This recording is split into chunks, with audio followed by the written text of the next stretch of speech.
it's always fun to kind of be together, and I think that's what makes the World Cup so special as well. Like early season, a little bit less pressure, short course, a little bit more fun, and just you really have the opportunity to connect with other international competitors and teammates because of the less pressure environment, and just being able to stay close to them, whether that's in the hotel and transport with them. You're not necessarily just with your federation and having to abide by, you know, your federation's transportation schedule or food schedule.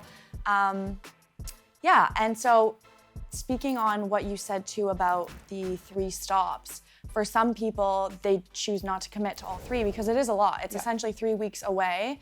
We'll race Friday, Saturday, Sunday. Then we fly to the next stop on the Monday.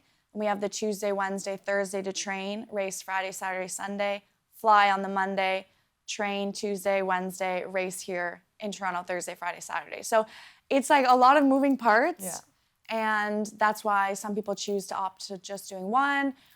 But doing all 3 is fun, and you really get the opportunity to meet with other swimmers and connect with them on a deeper level than when you're at a World Championships or an Olympic Games, when it's a lot more serious and there are a lot more parameters you have to follow. Yeah, because I think in your event specifically, you get to know people through the ready room, through like, your peers. You're not waiting to like with Kylie before your medal ceremony, and you bond that way. But somebody that doesn't swim an event you do, or somebody in the men's program, like all of a sudden you're having dinner together, chatting about the new Taylor Swift album, and you're like, how did we get here? But it's so fun, right? And so I think that is also a good thing to kind of share with people back home, is it really does feel like it's an athlete like bonding experience. I noticed it on social media after. I'm like, oh, they're all so close. This is so fun.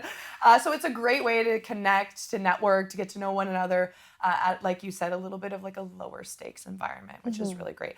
And I also feel like people really feed off the energy. Like I know Regan Smith last year with Kate Douglas, they had said like, Kate broke a world record. So I was like, I'm going to break a world record. I'm like, is it that simple? I'm going to take notes. Like, okay, great. So, but it is true. Like you see your teammate do something, you're like, well, great. Like we might not be in the best shape we ever thought we were, but let's go, give it a shot. Yeah, and you're doing practice together because oftentimes coaches can't travel. Right, I was going to ask you about that. If your coach is with a university program or with another pro group, like they might not necessarily have the freedom to take off the 3 weeks and leave the rest of your group. So often swimmers are on their own, and coaches are sending them workouts, but you might say, hey, you're doing this, like we can swim together, you combine your practices in a way. So it really is a unique environment. Yeah.